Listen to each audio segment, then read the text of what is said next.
Welcome to the Daily Chronological Bible.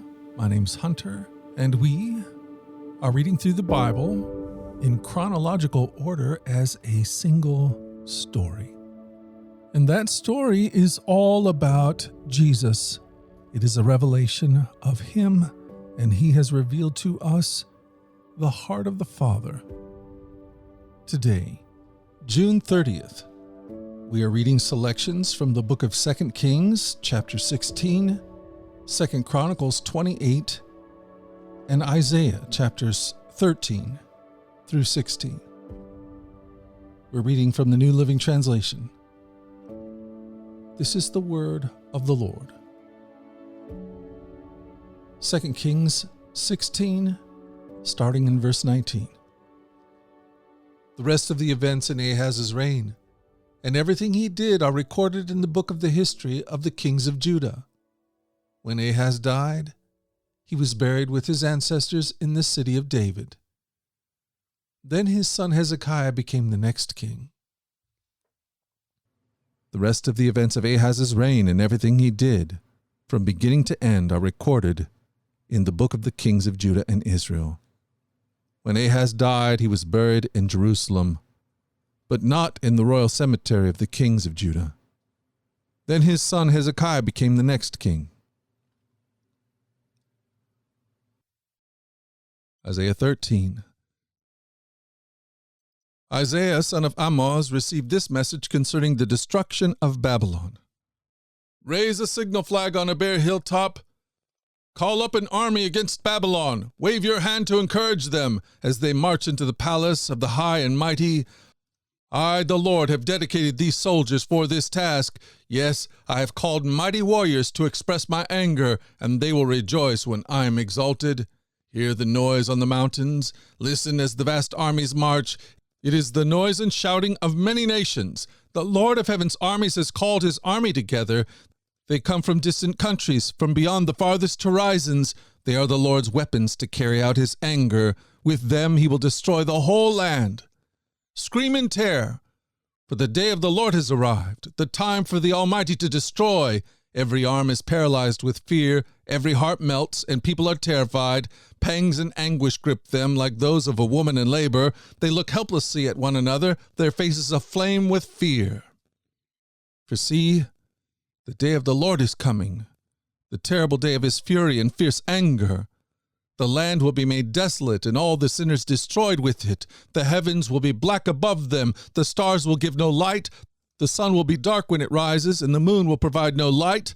I, the Lord, will punish the world for its evil, and the wicked for their sin. I will crush the arrogance of the proud, and humble the pride of the mighty. I will make people scarcer than gold, more rare than the fine gold of Ophir. For I will shake the heavens. The earth will move from its place when the Lord of heaven's armies displays his wrath in the day of his fierce anger. Everyone in Babylon will run about like a hunted gazelle, like sheep without a shepherd. They'll try to find their own people and flee to their own land. Anyone who is captured will be cut down, run through with the sword. Their little children will be dashed to death before their eyes. Their homes will be sacked, and their wives will be raped. Look, I will stir up the Medes against Babylon. They cannot be tempted by silver or bribed with gold. The attacking armies will shoot down the young men with arrows.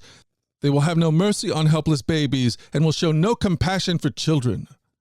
Babylon, Babylon, the most glorious of kingdoms, the flower of Chaldean pride, will be devastated like Sodom and Gomorrah when God destroyed them. Babylon will never be inhabited again. It will remain empty for generation after generation. Nomads will refuse to camp there, and shepherds will not bed down their sheep. Desert animals will move into the ruined city, and houses will be haunted by howling creatures. Owls will live among the ruins, and wild goats will go there to dance. Hyenas will howl in its fortresses, and jackals will make dens in its luxurious palaces. Babylon's days are numbered. Its time of destruction will soon arrive. Isaiah 14. But the Lord will have mercy on the descendants of Jacob. He will choose Israel as his special people once again. He will bring them back to settle once again in their own land, and the people from many different nations will come and join them there and unite with the people of Israel. The nations of the world will help the people of Israel to return, and those who come to live in the Lord's land will serve them. Those who captured Israel will themselves be captured, and Israel will rule over its enemies. In that wonderful day when the Lord gives his people rest from sorrow and fear, from slavery and chains, you will taunt the king of Babylon. You will say, "The mighty man has been destroyed." Yes, your insolence is ended, for the Lord has crushed your wicked power and broken your evil rule. You struck the people with endless blows of rage and held the nations in your angry grip with unrelenting tyranny. But finally, the earth is at rest and quiet. Now it can sing again. Even the trees of the forest, the cypress trees and cedars of Lebanon, sing out this joyous song. Since you have been cut down, no one will come now to cut us down. In the place of the dead there is excitement over your arrival. The spirits of world leaders and mighty kings long dead stand up to see you. With one voice they all cry out, "Now you are as weak as we are. Your might and power were buried with you. The sound of the harp in your palace has ceased. Now maggots are your sheet and worms your blanket. How you are fallen from heaven, O shining star, son of the morning. Have you been thrown down to the earth, you who destroyed the nations of the world? For you said to yourself, I will ascend to heaven to set my throne above God's stars. I will preside on the mountain of the gods, far away in the north. I will climb to the highest heavens and be like the Most High. Instead, you will be brought down to the place of the dead, down to its lowest depths. Everyone there will stare at you and ask, can this be the one who shook the earth and made the nations of the world tremble? Is this the one who destroyed the world and made it into a wasteland? Is this the king who demolished the world's great cities and had no mercy on his prisoners? The kings of the nation lie in stately glory, each in his own tomb, but you will be thrown out of your grave like a worthless branch, like a corpse trampled underfoot. You will be dumped in a mass grave like those killed in battle. You will descend to the pit. You will not be given a proper burial, for you have destroyed your nation and slaughtered your people. The descendants of such an evil person will never again receive honor. Kill this man's children. Let them die because of their father's sins. They must not rise and conquer the earth, filling the world with their cities. This is what the Lord of Heaven's army says. I myself have risen against Babylon. I will destroy its children and its children's children, says the Lord. I will make Babylon a desolate place of owls filled with swamps and marshes. I will sweep the land with the broom of destruction. I, the Lord of Heaven's armies, have spoken. The Lord of Heaven's armies has sworn this oath. It will all happen as I have planned. It will be as I have decided. I will break the Assyrians when they are in Israel. I will trample them on my mountain. My people will no longer be their slaves, nor bow down under their heavy loads.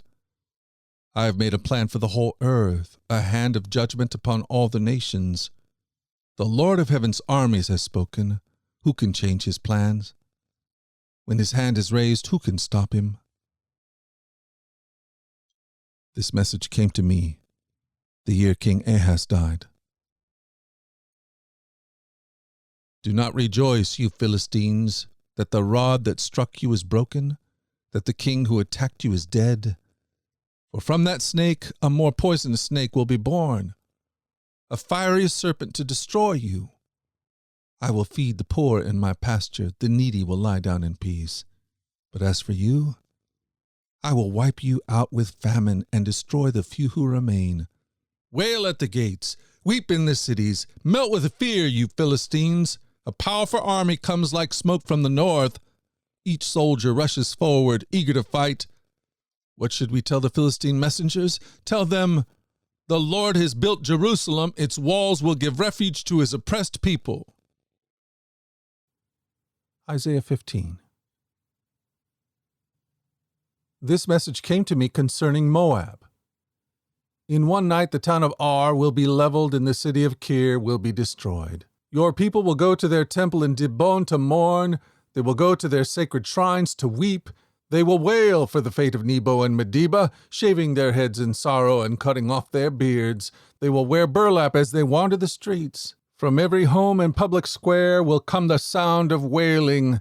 The people of Heshbon and Eleah will cry out. Their voice will be heard as far away as Jahaz. The brave warriors of Moab will cry in utter terror. They will be helpless with fear. My heart weeps for Moab. Its peoples flee to Zoar and Eglath Shalishah. Weeping, they climb the road to Luhith. Their cries of distress can be heard all along the road to Horonaim. Even the waters of Nimrim are dried up. The grassy banks are scorched. The tender plants are gone. Nothing green remains. The people grab their possessions and carry them across the ravine of willows. A cry of distress echoes through the land of Moab, from one end to another, from Iglaim to Bir Ilim. The stream near Dibon runs red with blood, but I am still not finished with Dibon. Lions will hunt down the survivors, both those who try to escape and those who remain behind. Isaiah 16. Send lambs from Selah as tribute to the ruler of the land. Send them through the desert to the mountain of beautiful Zion. The women of Moab are left like homeless birds at the shallow crossings of the Arnon River. Help us, they cry. Defend us against our enemies. Protect us from their ruthless attacks. Do not betray us now that we have escaped. Let our refugees stay among you. Hide them from our enemies until the terror is past. When oppression and destruction have ended and the enemy raiders have disappeared, then God will establish one of David's descendants as king. He will rule with mercy and truth. He will always do what is just and be eager to do what is right. We have heard about proud Moab, about its pride and arrogance and rage. But all that boasting has disappeared. The entire land of Moab weeps. Yes, everyone in Moab mourns for the cakes of raisins from Kir Hasareth. They are all gone now. The farms of Heshbon are abandoned. The vineyards of Semnah are deserted. The rulers of the nations have broken down Moab. That beautiful grapevine, its tendrils spread north as far as the town of Jazer and trailed eastward into the wilderness. Its shoots reached as far west as they crossed over to the Dead Sea. So now I weep for Jazer in the vineyards of Simmah. My tears will flow for Heshbon and Eleah. There are no more shouts of joy over your summer fruits and harvests. Gone now is the gladness, gone the joy of harvest. There will be no singing in the vineyards, no happy shouts, no treading of grapes in the winepresses. I have ended all their harvest joys. My heart's cry for Moab is like a lament on a harp. I'm filled with anguish for Kir Hasareth. The people of Moab will worship at their pagan shrines, but it will do them no good. They will cry to the gods in their temples, but no one will be able to save them. The Lord has already said these things about Moab in the past, but now the Lord says, within 3 years, counting each day, the glory of Moab will be ended. From its great population, only a feeble few will be left alive.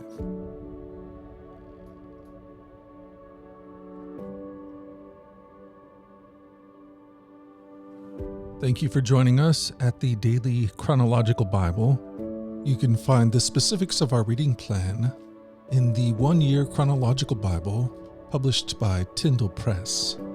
And discover more about our other podcasts at dailyradiobible.com, where people from all around the world come to join us in this journey through the Scriptures, where we allow the Scriptures to point us to the God who is love, the God revealed to us fully in Jesus. Again, that website is dailyradiobible.com. Subscribe or follow wherever you get your podcasts. Until tomorrow, let's go forward in God's joy. Let's let His joy be our strength. And let us always remember this, that you are loved. No doubt about it. Alrighty, I'll talk to you again tomorrow. Bye-bye.